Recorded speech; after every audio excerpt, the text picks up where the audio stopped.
7-ാം അധ്യായത്തിൻ്റെ 20-21 വാക്യങ്ങളൊക്കെ വായിക്കുമ്പോൾ ആ കരുതൽ അവിടെ ഉണ്ട്.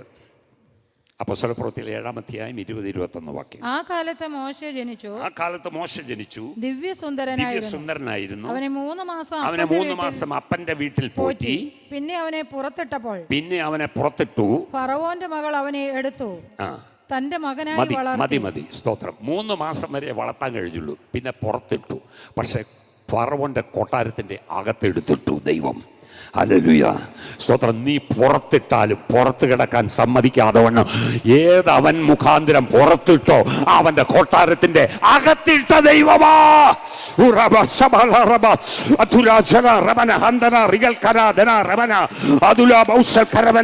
ദൈവത്തിന്റെ വഴികൾ, ദൈവത്തിന്റെ വിചാരങ്ങൾ ആകാശം ഭൂമിക്ക് മീതെ ഉയർന്നിരിക്കുന്നത് പോലെ ഉയർന്നിരിക്കുന്നതാ. നിന്റെ തലമുറയെ കുറിച്ച്, നിന്റെ തലമുറകളെ കുറിച്ച് ദൈവത്തിന് വലിയ പദ്ധതികളുണ്ട്.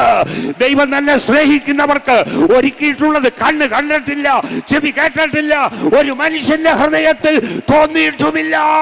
വിശ്വസിക്കുന്നവർ കരമടിച്ചു ദൈവത്തിന് സ്തോത്രം ചെയ്താട്ടെ.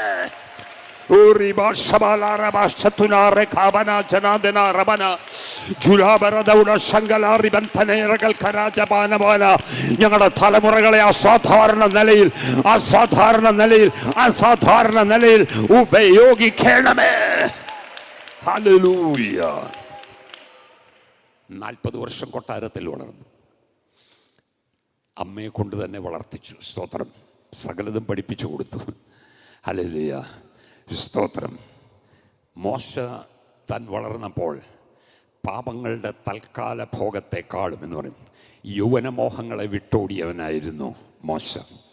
യൗവനമോഹങ്ങളെ വിട്ടോടിയവൻ. ഹല്ലേലൂയ എന്ന് പറഞ്ഞാൽ മോശ താൻ വളർന്നപ്പോൾ, ആ യൗവനകാലം എന്ന് പറഞ്ഞാൽ മോഹങ്ങൾ നിറഞ്ഞു നിൽക്കുന്ന കാലമാണ്. സ്തോത്രം. പറയുന്നത് യൗവനമോഹങ്ങളെ വിട്ടോടി. സ്തോത്രം. ആമേൻ. ഹല്ലേലൂയ.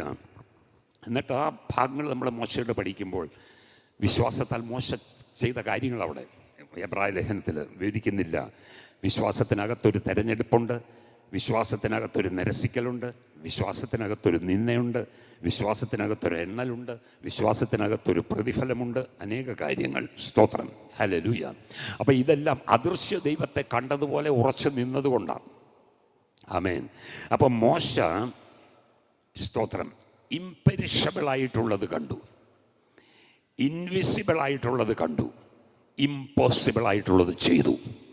ഇമ്പോസിബിളായിട്ടുള്ളത് നീ ചെയ്യണമെങ്കിൽ സ്തോത്രം ഈ 2 കാഴ്ചപ്പാടുകൾ നിന്റെ ജീവിതത്തിലുണ്ടാണ്. ഇംപെരിഷബിളായിട്ട് എന്തുണ്ടെന്നുള്ളത്, ഇൻവിസിബിളായിട്ട് ആരുണ്ടെന്നുള്ളത്. സ്തോത്രം. നിലനിൽക്കുന്ന ഒരു പ്രതിഫലവും ഒരു ഉത്തമ സമ്പത്തും എന്തുണ്ട്, അത് നശിച്ചു പോകുന്നതല്ല. ഇൻവിസിബിളായിട്ടുള്ളത് എന്തുണ്ട്, ഒരു അദൃശ്യ ദൈവം ദൃശ്യമണ്ഡലത്തിൽ എൻ്റെ അടുക്കലുണ്ട്. എനിക്ക് കാണാൻ പറ്റത്തില്ലെങ്കിലും ആ സാന്നിധ്യം ഞാൻ അനുഭവിക്കുന്നുണ്ട്. അതുകൊണ്ട് ഒന്നെനിക്കറിയാം, ഇംപോസിബിൾ ആയിട്ടുള്ളത് എന്നെ കൊണ്ട് ചെയ്യിക്കുന്ന ദൈവമാണ് ഞാൻ സേവിക്കുന്ന ദൈവം. കരമുയർത്തി ദൈവത്തിന് സ്തോത്രം ചെയ്താട്ടെ.